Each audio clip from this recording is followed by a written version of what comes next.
ইতিহাসের কিতাবের মধ্যে হযরতে খাব্বাব ইবনুল আরাত্তি রাদিয়াল্লাহু তাআলা আনহুর ঘটনা এসেছে।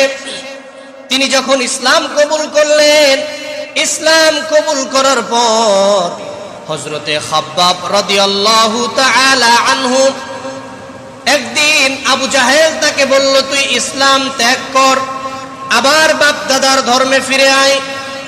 খাব্বাব রাদিয়াল্লাহু তাআলা আনহু বলল, জীবন চলে যেতে পারে, আমি আমার ঈমান থেকে এক চুলো বিচ্যুত হব না। হযরতে খাব্বাব রাদিয়াল্লাহু তাআলা আনহুর গায়ে আগুন ধরিয়ে দিল।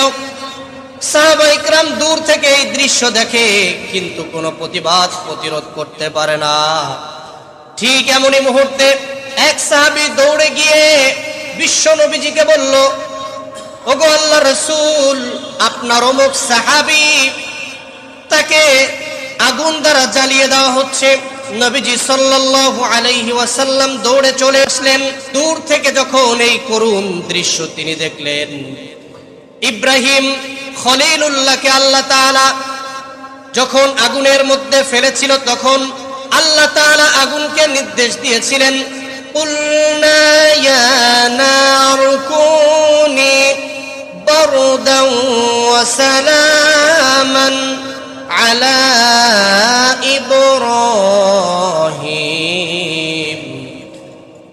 বিশ্ব নবীজি বললেন, কুলনা ইয়া নারু কুনি বারদান ওয়া সালামান আলা আম্মার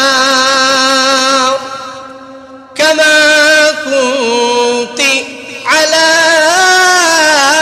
ইব্রাহিম।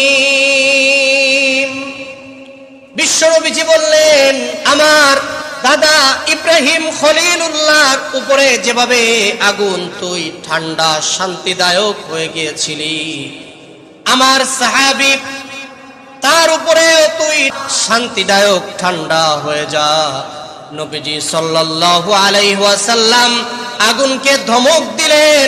এক ধমকের সাথে সাথে পুরা আগুন নিভে গেল এবং বিশ্ব নবীজির সাহাবী সাথে সাথে চিৎকার বন্ধ করে দিলেন। এই যে তাদের জীবনের যে ঘটনাগুলি গায়ে আগুন জ্বালিয়ে দিয়েছে, তারপরেও তারা ঈমান থেকে